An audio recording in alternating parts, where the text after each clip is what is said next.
Hello, you wonderful people, and welcome to another episode of Not Too Comic Book. This being a show where we talk about TV shows that are adaptations of comic books. For today's episode, I'm going to talk about the latest episode of Black Lightning. A lot of really interesting things went down in this episode, so let's break it down. Obviously, the episode starts off with a celebration, because it's like, obviously the entire family knows that Grayson and Issa got married and they're celebrating and everything, but that's quickly interrupted by the FBI rolling up in their spot. I thought that was interesting, because like that head FBI agent or whatever, he turned and his eyes were glowing or something, and it almost seemed that, like, I almost thought he was kind of controlling the other agents, because it's almost like they lifted their guns in unison, because it looked like there was like some kind of effect on his eyes. I don't know what that was, but yeah, apparently Jeff is being accused of embezzling funds from Garfield. Obviously, Tobias coming after him in any way he can. As Lynn says, it's like, right, he promised to try and destroy your legacy, but it doesn't just stop there. It just gets worse and worse, because later on he finds out that his dad's home is being sold, and Marcel's like, oh yeah, I've got money to move out, I can finally live in a place with my kids and everything. It's like, never expect any help from that albino dude. And it's like Tobias, and it's just like, why though? Because later on Marcel's on TV with him, and he's like, oh, I'm helping out my good friend here, Marcel, who was homeless, and I had the good fortune of helping him or whatever. And it didn't look like Marcel was too happy to be on front of I don't know whether it's just because Jeff was kind of getting badmouthed by him a little bit beforehand or what, but he didn't look too happy to be there. It wasn't like yeah, thanks for this opportunity, but I guess it's also like he doesn't like being paraded around like a prop, because he struggled to take care of his family after what happened to one of his children. I think he didn't want to be kind of used as like the poster child for this, and I think it might have been out of like, probably not feeling like, feeling a little, in his mind he might feel like, inadequate, which I don't think he should. When you fall on hard times, everyone can fall on hard times, but I think him kind of potentially feeling a little inadequacy of not being able to take care of his family, and plus this, maybe that's why, I don't know. And I thought it was interesting too, because Jen didn't think too much of it, because she's like, yo, get your bank, but he was like, no, that was my dad had it, and he passed it to me, I was going to pass it to my kids, keep the generational wealth. But it's like, and this is not going to take the house. You see where she's living, and it's like, for her, she's like, I wasn't going to take the house either. But it's like, for him, it's almost like, how can you not understand the significance of that, Jen? But it's also like, Jen's like 18, she's a millennial. Like, it might be the thing of like, it has, to be fair, it also has sentimental value, because it's also like, for Jeff, it's like, probably one of the last things he has of his father, But also the thing is, for him, it's like, my dad was a black man who owned something, and that in itself should not be undermined. For someone like Tobias to be like buying it up, yeah, he's building a hospital, but nothing Tobias does is without some selfish need. So it's like, why is he building a hospital? What's he planning on doing with that? I don't know. Something super shady. It's going to seem like, it's going to be like, appear to be something legit and good up front, but then shady behind the scenes, like everything he does, But he brought out something interesting in this episode where he was like, Jen, you haven't called me daddy since you were a little girl. She's like, just doing things a little differently. I was like, at first I was kind of like, no, what, wait. For him to point that out, I was like, that's interesting. Especially because later on, Lynn was looking at Jen and quote-unquote JJ's files, and there were obviously differences, because like some of that stuff was like in yellow and green in other places, and then like the other one, it's like orange and reddish in certain other areas on JJ's file. So it's almost like, I don't know whether it's kind of implying like, because it was saying like her stability was like more stable as Jennifer, but as JJ it was kind of uncertain. So I don't know whether it's kind of implying that like, yeah, she's kind of being held together now, but that it might be only a matter of time before it kind of implodes. Like, her being stitched together like this was an imperfect fix. It was more like a band-aid on the problem. I don't know what that's implying, because she was going to call up Jeff, but she didn't tell Jeff, because I would assume it had to do with the fact is that she kept telling Jeff, that is your daughter regardless, you got to get used to that. So I don't know whether that's implying like, hey, might not be your daughter like we thought. So I think it is, because everything else is kind of going in line. But I'm thinking she doesn't want to worry Jeff that maybe things might get bad again. I don't know. Maybe she wants to try and work things out, try to find solutions beforehand. I'm curious what the Val situation kind of play a role in that or not, because obviously they're trying to figure out, Val's powers and everything, because they're wondering if she is potentially the assassin. So to keep her sobriety, she asked Gambi to take it, but then nothing happens. And I was like, I figured as much. I was like, yeah, because Val's just a normal person, so I guess nothing is going to happen. But then later on, when TC's doing his thing and his power shut down, I'm like, whoa, what's up with that? And then Gambi walks away, and it's like they're back all of a sudden. I was like, oh, and then they do it again, and, Jeff can't use his powers either. Val is a nullifier.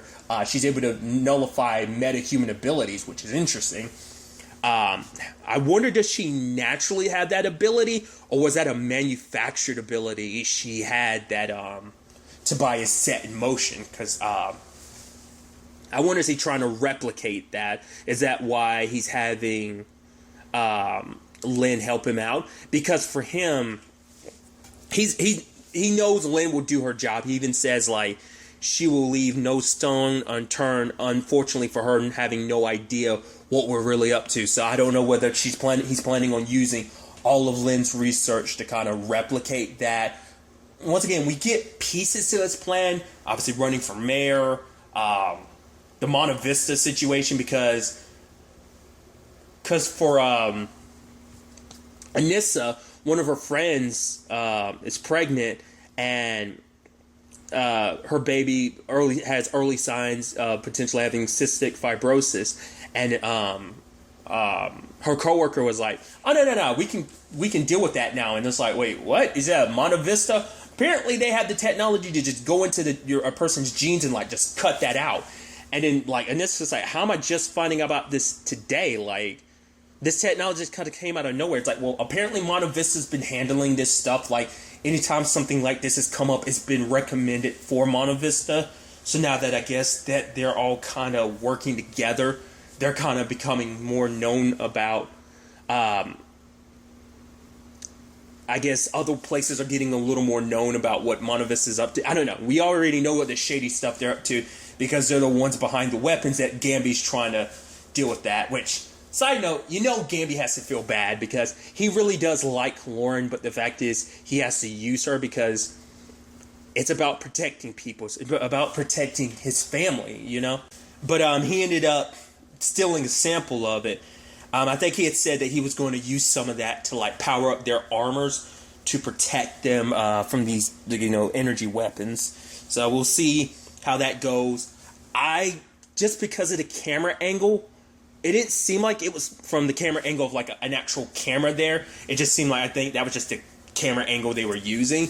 But I was suspicious of them using that vent angle, because I'm like, are we going to find out like he's being recorded and he wasn't aware of that? Because obviously Lauren doesn't, she doesn't doubt him. But I mean, maybe she is suspicious of him and she hasn't really let it on. But that's going to be heartbreaking when the truth comes out. But for him, it's like, yeah, he cares about her. And yes, they have their past, but protecting his family comes first and foremost, considering like her bedfellows, kind of like who else she's in business with and what Monta Vista is up to. Because for her, all of this can be used to like power so much in America. It can help millions and millions of people. So it is that thing of, there's good that comes with it, but obviously there's negative that comes with it and stuff like that. So a lot of complicated things on that front.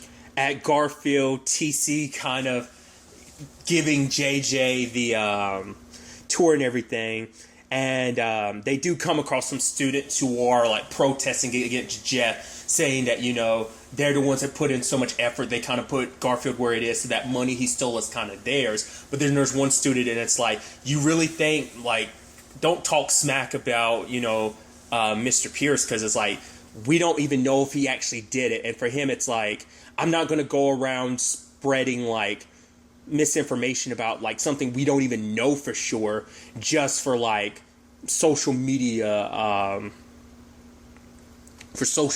clout, essentially. And obviously Jin is taking it liking to him, And I love, and he's like, yeah, so do you want me to give you a tour? She's like, yeah, I've been like completely lost all day. And I just love TC on the side, his reactions and everything. And then him walking by her saying, thirsty. I love it.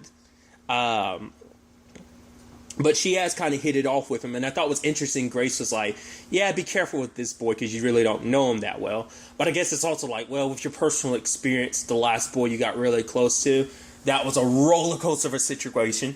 Obviously referencing Khalil. So I guess that's where Grace is kind of coming from in that regard. But you never know. Like I said, that whole thing now got me so suspicious. I'm like, what is up with Jennifer's situation? I wonder. I mean, like, what like I said, what I tried reading the files, but I couldn't really make out what it was necessarily trying to say about JJ's, body and stuff. But part of me wonders, like, could Val's circumstances, her nullifier ability, be something that could actually help out Jennifer? Because maybe, like, having her powers is actually more of a hindrance than because like because her powers might be too powerful. I mean, because to be fair, both Jeff and Jennifer do need kind of like limiters and kind of restraints for their powers, because like obviously Jeff, like using his powers too much could have adverse effects on his brains, and the same thing for Jennifer, like she can use too much power. I mean, when her powers first awoken, they kind of ran wild, so that like it's too much built up energy. So it might be a thing of they might try to go down a route of nullifying her abilities, and that might be something they try to make a more permanent thing, just because her powers might do more damage to her than good. I don't know. We'll see kind of how that ends up playing out. I mean, because that might ultimately be a thing in the show where they be like, we have to make the choice of, do we let Jennifer keep her powers? But if we take her powers from her, they kind of are a part of her, But it's like, if they do more harm than good, then maybe it is a good thing to take them away. Maybe that's not even the direction they're planning on going, but I'm interested to see if that ends up being a possibility. We also had Ishmael attacking Grace and Anissa, and obviously they were able to defend him off, but obviously he's well equipped and knows enough of their battle styles and fighting style, because even to the point during partway through the fight, he was like, you gotta breathe sometimes. So like obviously that being her weakness, like she has to like hold her breath to use her powers. So it's like he knows all he has to do is like strike and make her kind of like stop holding her breath, or forcing her to take a breath. Obviously Grace ended up being the thing. Yes, she's one of his targets, but he didn't know enough about her powers. So he's like, after getting his ass whooped, it's like, okay, shapeshifter, noted. So obviously they're not the only ones he's going to be going after, because he plans on going after Jeff and Jennifer as well. So obviously Anissa's more so than anything. It's like, yeah, I got something for his ass next time we go toe to toe.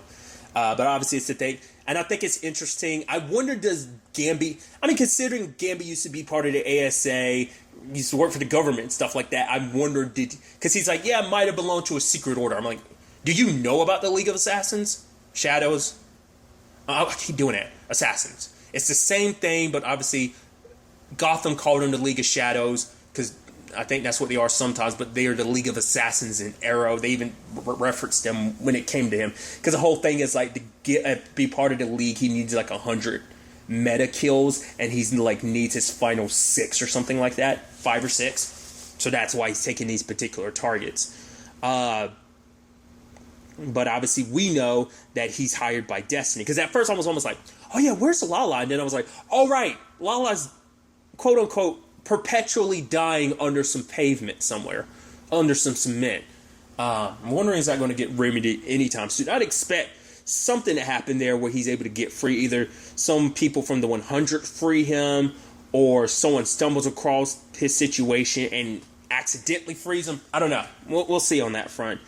But we'll see who he ends up targeting next. Probably not going to go after Anissa and Grace right now. He'll probably... Obviously, they're more on high alert, because it's also like... Because even Anissa's like, yeah, he might be targeting the rest of the family, which he is, but we'll see. His tip number 1 coming after you guys didn't go as well.